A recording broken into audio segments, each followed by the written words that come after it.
bride did not represent the church. But I want to show you another wedding. This is the tables. Now, this wedding was our wedding, what we had in Arkansas, my wife and I.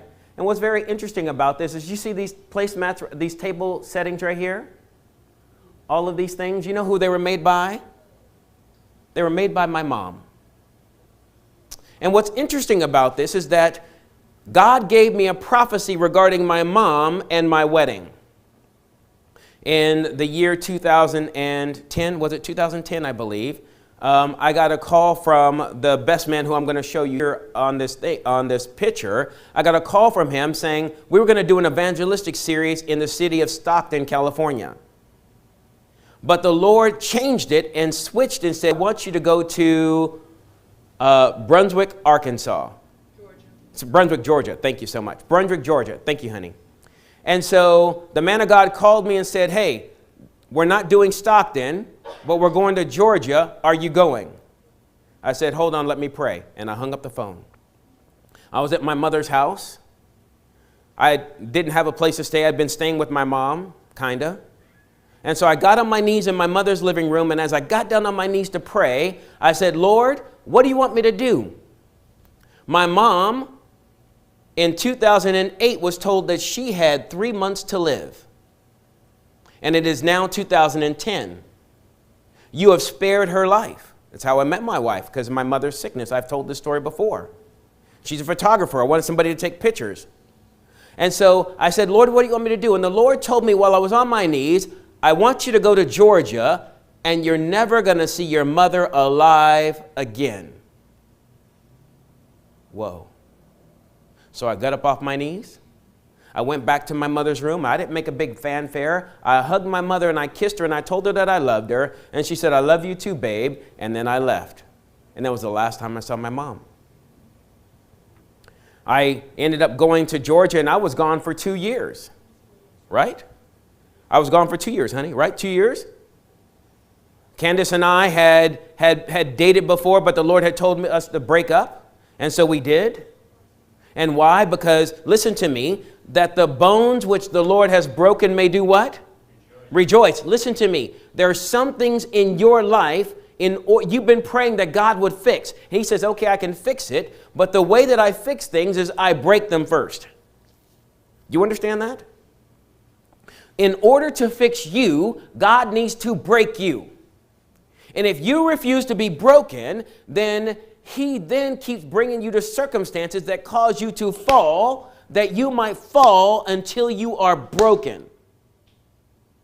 If you don't want to be broken, then you don't want to be repaired. To be broken, that is to fall upon the rock Christ Jesus, and that you have nothing. So the Lord broke us up, my wife and my day. We could have this.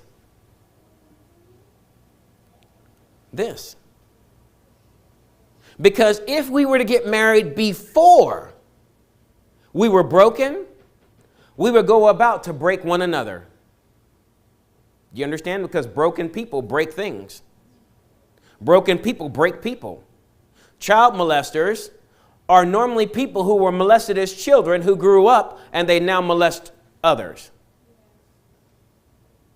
You know, people who have been stolen from, or people who steal, are normally somebody who somebody stole something from, or they felt like they were stolen from, and they steal. There's a principle. There's a thing at work. Excuse me. Get back to my picture. And so 2 years go by, and it was amazing. The Lord told me I said, Lord, He told me it's time for you to get a wife. And I remember I was at a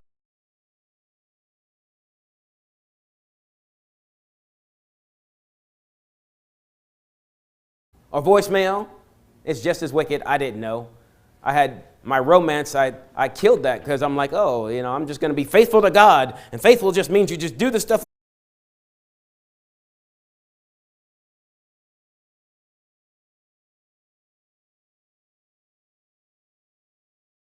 enjoy the day. And so they went to the store and they did all kind of things. And when they were done, my mom had made all these beautiful things that came to the wedding that she herself never came to. Do you know that my mother got up to go get on the plane to come to the wedding? And on her way, she went to go see her doctor, and her doctor put her in the hospital. Not missing my firstborn's wedding.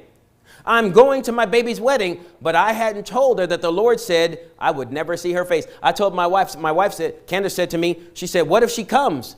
I said, listen to me, God said I'm never going to see her face, and he meant what he said. So my mother gave these beautiful things that decorated our wedding that she made, that she herself didn't come to.